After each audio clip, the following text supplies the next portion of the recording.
Welcome to our channel. Today we how to automate web forms with Typeform step by step clearly.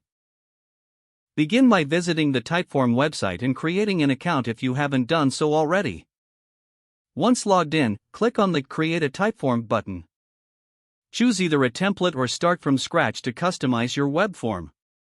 Select the type of questions you want to include, such as multiple choice, text input, or rating scales. For each question, use the editing options to adjust settings like required answers, help text, and placeholder text. Add logic jumps to guide respondents through customized paths based on their answers. In the logic section, set conditions for when certain questions should appear or be skipped. After completing your form, click on the Design tab to personalize the look and feel. You can choose themes, font styles, and colors to match your brand identity. Once satisfied with the design, navigate to the Connect panel to integrate with other tools. Select any integration that suits your needs, like Google Sheets, Zapier, or MailChimp. Follow the prompts to authenticate and link your accounts for seamless data transfers. After all configurations, click on the Publish button in the top right corner. Copy the generated link or embed code to share your Typeform on your website or via email. Test the form by filling it out yourself to ensure all responses are captured accurately. Monitor responses in the Responses section of your Typeform dashboard. Consider setting up notifications to stay updated on new submissions.